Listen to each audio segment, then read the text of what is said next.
नमस्कार, आप देख रहे हैं ज़ेन10 न्यूज। मुंबई विद्यानगर में स्थित मां अंबिका मंदिर एक जागृत मंदिर जहां सैकड़ों के तादाद में लोग दर्शन करने पहुंचते हैं। इस नवरात्रि के समय पर कहते हैं कि मां अंबिका के दर्शन करने वालों की मनोकामना भी पूरी होती है। इस मंदिर में मां अंबिका के दर्शन के लिए पहुंचते हैं कई राजनेता, जैसे सांसद मनोज कोटक, विधायक अनिल परब, MLC सचिन अहिर, विधायक दिलीप मामा लांडे, सांसद संजय दीना पाटिल की पुत्री राजुल दीना पाटिल सहित जाने माने अंतर्राष्ट्रीय ड्रमर शिवामणि, विधायक संतोष चौधरी के पुत्र निखिल चौधरी, पूर्व नगर सेवक प्रवीण छेड़ा, पूर्व नगर सेवक बालचंद्र सैसाट, पूर्व नगर सेविका बिंदु त्रिवेदी, MLC किरण पावस्कर, पूर्व नगर सेविका श्रीकला पिल्लई सहित कई नेतागण इस मंदिर में मां के दर्शन के लिए पहुंचते हैं। इसी नवरात्रि महोत्सव में विभिन्न कलेक्टर, आयुक्त, कई सरकारी अधिकारी, फिल्मी कलाकार सहित कई जानी मानी हस्तियां भी उपस्थिति दर्ज कराते हैं।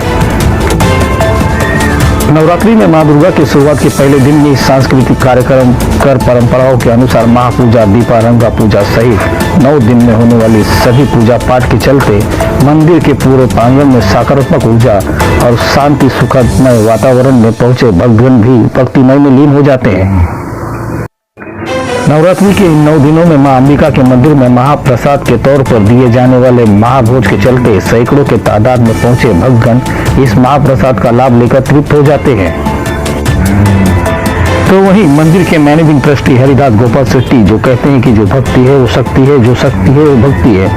यहाँ पर जो भी भक्तगण आ रहे हैं उनकी मनोकामना पूरी होती है। उस हिसाब से वो श्रद्धा के भक्ति से वो आ रहे हैं। मंदिर के मुख्य अर्चक महाराज श्री वत्सा भट्ट सहित आए हुए अतिथियों ने क्या कुछ कहा, देखिए हमारी ये खास रिपोर्ट। नमस्कार, मैं राजहंस मौर्य, आप देख रहे हैं ज़ेन10 न्यूज़। और इस वक्त इस पवित्र महीने में खासकर विद्यानगर में स्थित अंबिका माता मंदिर यहाँ हम उपस्थित हैं। जागृत मंदिर कहा जा सकता है, मनोकामना पूरी करने वाली माता अंबिका का ये मंदिर है, जिसमें आज वर्षों दर वर्षों थे यहाँ पर जो है भक्तगण आते हैं और महाभंडारे के तौर पर पूरे 9 दिन इसमें जो है महाभंडार प्रसाद के तौर पर जो रखी जाती है, जिसमें हजारों की संख्या में भक्तगण आकर इस प्रसाद का लाभ लेते हैं। खासकर इस मंदिर की विशेषताएं में अगर देखा जाए, बड़ी शांतिपूर्ण में ये पूरा इलाका क्षेत्र जो इसके प्रांगण है, इसको भी देखेंगे तो उसका जो माहौल जो इस विजुअल में भी आप देख सकते हैं, जिस तरीके से विजुअल में आप इस वीडियो में देख सकते हैं कि किस तरीके से भक्तगणों का जो है यहाँ पर जो है महाप्रसाद का लाभ लेने के लिए नज़र आ रहे हैं। उसी के साथ साथ इसकी जो विशेषताएं हैं कि पूरे 9 के 9 दिन माँ दुर्गा की जो है परंपरा के अनुसार पूजा कर 9 के 9 दिन उन्हें जो है पूजा कर उन्हें विराजमान करते हैं। और कहीं ना कहीं इसमें जो सेवा कार्य के जो लोग हैं, सारे मैनेजमेंट के लोग इस वक्त मेरे समक्ष उपस्थित हैं। ऐसे में ही महाराज से भी हम बात करते हुए नजर आएंगे और साथ साथ जो मैनेजमेंट के लोग हैं जो यहाँ पर भक्तगण हैं उनसे भी बात करते हुए नजर आएंगे। सीधे हम आपको लिए अरे भाई, क्या कहना चाहेंगे आज खासकर दुर्गा पूजा के समय पर? मैं देखता हूँ कि भक्तगण यहाँ पर आज काफ़ी तादाद में आ रहे हैं। वर्षों से एक जागृत मंदिर इसे कहा जाता है। इस मंदिर का करीबन एक 250 साल पुराना हिस्ट्री है। बस वो तभी से जो भी परंपरा चल रही है वो अभी तक चल रही है। उसको यहाँ पे 70 साल 80 साल से जो हमारे पिताजी गोपाल शेट्टी जी थे उन्होंने उनके मैनेजमेंट में चल रहा है। गुरुजी है हमारे हरिदास भट्ट जी, उनके नेतृत्व में चल रहा है। उनके लीडरशिप में सारा पूजा कार्यक्रम जो भी होता है, पूजा विधि जो भी है सब उनके। बस ज़्यादा क्या है, जो भक्ति है वही शक्ति है, जो शक्ति है वही भक्ति है, बस उसी को बोलेंगे। और क्या, भंडारा भगवान करा रहे, हम तो कर नहीं रहे। जो भी कराने वाली शक्ति अंदर बैठी है वो हमसे करवा रही है, हम तो कर नहीं रहे। सर, आपका नाम? मेरा नाम पद्मनाभ। क्या कहना चाहेंगे आज इस मंदिर की विशेषता के बारे में? ये मंदिर को कम से कम 25 साल से मैं जानता हूँ, 25 साल के ऊपर से। यहाँ जो हरिदास भाई ने कैसा बताया कि गोपाल शेट्टी साहब यहाँ का जो रोवर था उसका मैनेजमेंट में अच्छे से चल रहा है, आज तक चल रहा है, ट्रेडिशनल चल रहा है। यानी कि यहाँ का टाइम फ्रेम का जो बंधन है वो कभी छूटता नहीं। 12 बजे आरती या प्रसाद होना चाहिए तो होना चाहिए। ये हमें बहुत ही पसंद है, और कहीं नहीं आई। बहुत ही जगह पे ये दसरा चल रहा है। टाइम फ्रेम में जो मैनेज करता है ना, वो मैं कभी किधर भी देखा। मैं एक आर्टिस्ट हूँ, मैं हर एक जगह पे जाता हूँ, कार्यक्रम वगैरह, संगीत कार्यक्रम वगैरह देता हूँ। यहाँ भी हर साल से मेरा एक दिन का कार्यक्रम रहता है।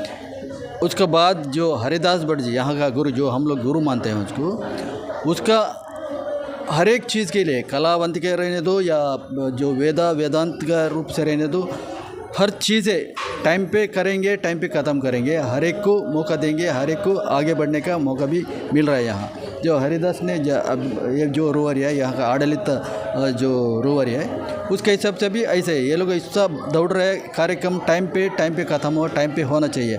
ट्रेडिशन के लिए दूसरा नाम ये विद्याविहार अंबिका मंदिर है। सर एक चीज़ जैसे आज देखा जाए कि डिजिटल का ज़माना है, लोग कहीं ना कहीं जो मतलब अगर देखा जाए तो भगवान के प्रति जो आस्था है वो आज मोबाइल के ज़माने में जो है कहीं ना कहीं कम हो जा रही है। पर आज जो ऐसे मंदिरों में हैं, ऐसे जो सेवा काम करने वाले लोग हैं जिनके चलते कहीं ना कहीं जो हमारी संस्कृति ऐसे मंदिरों के चलते बची हुई है, ऐसे लोगों की वजह से बची हुई है।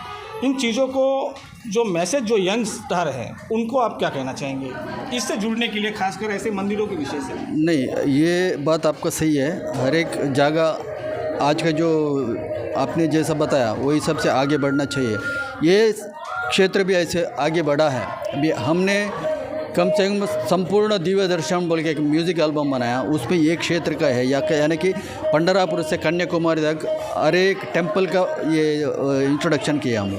एक क्षेत्र का भी किया है, गुरुजी हरिदास भट्ट जी भी उसमें इन्वॉल्व था। बहुत ही बढ़िया काम हुआ है, लेकिन हर एक जगह पे जाने के लिए या पब्लिक इधर आने में फ़र्क रहता है। पब्लिक इधर आएगा कभी तभी मेरा जैसा कलाकार या और कोई आगे जाके बोले कि हम लोग कोशिश कर रहे हैं उसको स्प्रेड करने के लिए। ऐसे ऐसा क्षेत्र यहाँ का जो कारणिका जो बोलते हैं हम लोग वो कहीं भी नहीं देखने मिलता। हम लोग मैं तो 9 दिन में आने की कोशिश कर रही था।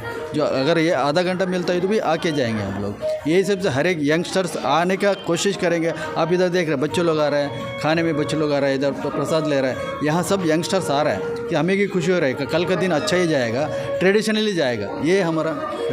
अरे म्यूज़िक एल्बम इन्होंने जो बनाया है गुरुजी के आशीर्वाद से, वो युवा पीढ़ी तक जो आप बोले ना डिजिटली पहुंचना चाहिए युवा तक, वो एक माध्यम बनाया हमने ताकि सारे कश्मीर से लेके कन्याकुमारी तक के जितने मंदिर है, साउथ के ये मंदिर है, सबका एक रिलीजियस मैसेज पहुंचे। डिजिटल माध्यम आजकल ज़्यादा चल रहा है, तो डिजिटल माध्यम के थ्रू पहुंचने के लिए, युवा तक पहुंचने के लिए एक प्रयास है हमारा। भगवान के आशीर्वाद से वो प्रयास सफल होगा ऐसे हम आशा करते हैं, ताकि यंगस्टर भी थोड़ा उनको लगे कि हमको भी ये चीज़ हमारा ट्रेडिशन है, फॉलो करना चाहिए, हम लोग करना चाहिए। अभी हम लोग, हमारे पिताजी ने संस्कार दिए, गुरुजी ने आशीर्वाद दिया, उस हिसाब से हम लोग ये संस्कार को फॉलो कर रहे हैं। हमारी अगली पीढ़ी को हम दे सकते हैं, हमारे कुछ पहचान के लोगों को दे सकते हैं, लेकिन अभी युवा पीढ़ी तक पहुँचाने के लिए जैसे आपने बोला डिजिटल माध्यम है, तो वो ये माध्यम है, वो माध्यम इन्होंने और गुरुजी ने एक प्रयास है हमारा, देवी उसको सफल कर रही है। देखो अभी कहाँ तक हम सफल होते हैं उसको। कहीं ना कहीं आप देख सकते हैं आज जिस तरीके से एक बात जो रखी गई कि बदलती दुनिया के साथ बदलते तौर तरीके पर संस्कृति को नहीं भूलने के लिए जिस तरीके से मतलब जो है आज हरि भाई ने जो एक बात कही कि डिजिटल का जो है हमने संस्कृति को एक एल्बम, एक सीरीज़ के जरिए जो है डिजिटल के माध्यम से लोगों के समझ पेश किया है ताकि युवा उससे जुड़े। कहीं ना कहीं एक बहुत ही अच्छी बात है। जो और भी लोग हैं मैं उनसे भी कुछ जानने का प्रयास करूँगा। अंबिका जी के आशीर्वाद से आज तक के हम लोग बहुत जगह के ऊपर सामाजिक और राजकीय भी हम पहुंचने का काम किए, तो एक अलग लगाव इस टेंपल के बारे में। और हरिदास भट्ट जी के जो उनकी जो सेवा, जो आराधना जो है वो बहुत ही आकर्षित करते, और जिस तरह से यहाँ का जो मंदिर का वातावरण है वो बहुत ही ऐसा लगता है कि हम जैसे गांव में आए करके। तो मंदिर की जो मेन वास्तु है उसके हिसाब से यहाँ का जो परिसर है और यहाँ की जो जिस तरह से पूजा होती है बहुत ही प्रभावित करने की काम करती है। और मेरा संबंध अंबिका अन्नपूर्णेश्वर में हमारे 7 रास्ता में जो एक टेंपल है वहाँ से शुरुआत हुई, और आज घाटकोपर में आके ऐसा हर साल आने की इच्छा होती है अलग अलग उत्सव में। तो मैं माता जी के चरणों में यही अपेक्षा करूँगा कि वो सुख समृद्धि सबको दे, और आज जो पूर्व परिस्थिति है उसमें भी लोगों को दिलासा मिले और आगे के काल में उनके जीवन में भी सुख समृद्धि रहे। मैं दशहरे की बहुत शुभकामनाएं देता हूं आप सब लोगों को। दशहरा ये जिस तरह से उसको मनाया जाता है, सब अलग अलग गलत चीज़ों का विनाश होकर सुख और समृद्धि हर एक के जीवन में मिले, ऐसी अपेक्षा करता हूँ। Thank you. शरणागत दीनार्थ परित्राणपरायणे सर्वस्यार्ति हरे देवी नारायणी नमोस्तुते। देखिए, ये पिछले 225 साल का पहले का 250 साल से पहले का मंदिर, प्राचीन शक्ति का मंदिर कहला जाता है। और हम लोग 60 साल से हम लोग अन्नदान का ये विधि विधान शुरुआत किया है। मैनेजिंग ट्रस्टी गोपाल जी शेट्टी से, उनके आडलित से ऐसे उनका बेटे हरिदास जी शेट्टी और गुरदास जी शेट्टी, ऐसे ही इधर का प्रधान अर्चक है प्रणंकिला हरिदास भट्ट, उनके नेतृत्व से बोले सो उनके नेतृत्व से ये इधर हम लोग का अनेक रीति का विधि विधान सेवा हो रहा है। ये एक बहुत अंबिका माता जी का पवित्र और पुण्य क्षेत्र करके कह सकते हैं, क्योंकि इधर सभी लोग का मनोकामना पूरी होता है। किसको संतान नहीं है उनको संतान प्राप्ति होता है, कौन इधर अशांति में आते हैं उनको इधर शांति प्राप्ति होता है। ऐसे सभी उनका सभी मनोकामना पूरी करने के लिए ये अंबिका अन्नपूर्णेश्वरी करके ही इसका नाम किया है। बोले तो नाम इसका है, बोले तो इधर कभी भी अन्नदान कभी भी होता है।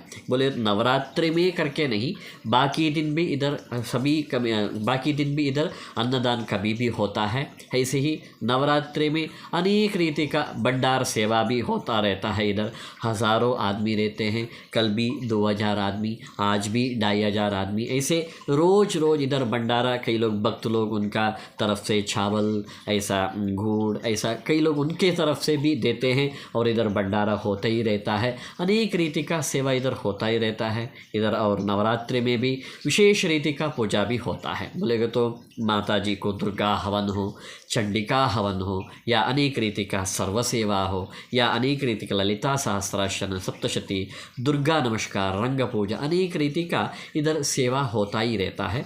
ये सेवा में ही अनेक रीति का शक्ति है करके कहला जाता है। ये माता जी के एक शक्ति पीठ भी कह सकते हैं, क्योंकि उतना इधर पावर है। इधर सभी का मनोकामना पूरी होता है करके ही सभी भक्त लोग इधर भंडारा का सेवा को अर्पण कर रहे हैं। ऐसे इधर का विशेषता है जी। दशहरे को लेकर क्या शुभकामनाएं सब देशवासी को देंगे? दशहरे में देखिए, नवरात्रि में अनेक रीति का नवदुर्गा का चिंतन करते हैं। बोले कि तो पहले दिन शैलपुत्री, द्वितीय दिन ब्रह्मचारिणी का, ऐसा अनेक रीति का देवी का कैसे हम लोग स्मरण करते हैं, उसमें क्या फल बताया है। बोले तो सभी भक्त लोग को भी, सभी भारतवासी लोग को भी, ऐसे भक्त लोग को भी परिपूर्ण आरोग्य दे, परिपूर्ण आयुष्य, आपत्ति विपत्ति को सभी को दूर करते हुए संपत्ति प्राप्ति करना चाहिए। पहले हमारा सभी मन में आता है पैसे ही बड़ा संपत्ति है करके। पैसे ही बड़ा संपत्ति नहीं है। हमारा शरीर में अच्छा रीति का आरोग्य प्राप्त होएगा तो, अच्छा रीति का आयुष्य प्राप्त होएगा तो, अच्छा रीति गौरव स्थानमान मिलेगा तो, व्यवहार क्षेत्र में दिने दिने व्यवहार अभिवृद्धि होएगा तो, सभी लोग का भक्त लोग का मनोकामना पूरी होएगा तो यही बड़ा संपत्ति करके कहला जाता है। ये सभी संपत्ति सभी भक्त लोग को प्राप्ति होना चाहिए। अच्छा काम करने के समय में मंगल फल मिलना चाहिए। सद्बुद्धि, सद्विद्या, ज्ञान प्रेरणा, कौन सा सही काम है, कौन सा गलती काम है, ज्ञान प्रेरणा देते हुए, कौन सा धर्म का काम है, कौन सा अधर्म का काम है करके ज्ञान प्रेरणा देते हुए घर में सदा काल सुख शांति प्राप्ति करना चाहिए। समस्त विषय में माता जी का परिपूर्ण, अंबिका माता जी का परिपूर्ण अनुग्रह ये नवरात्रि से अच्छा होना चाहिए। सभी लोग को समस्त सन्मंगल मिलना चाहिए करके माता जी से प्रार्थना करते हैं। सभी लोग को अच्छा होना चाहिए। शुभमस्तु। जो भी दुखी आते हैं वो सुख से जाते हैं, उनका मनोकामना पूरा होता है। और मैं इसीलिए मैं सभी से विनती करता हूँ, यहाँ एक बार आएंगे ना तो आपको ऐसा लगेगा कि हर टाइम आना चाहिए। ये इसका इतना माता जी का शक्ति है, सबको अट्रैक्शन करते हैं और सबको अच्छे से ये करते हैं। और इसी तरह आप आते रहो। और इस देवी का और ईश्वर जी का और गणपति का ये ऐसा 3 मंदिर है जहाँ साथ में हैं, तो इसके लिए इस मंदिर का बहुत अच्छा नाम है। Thank you very much.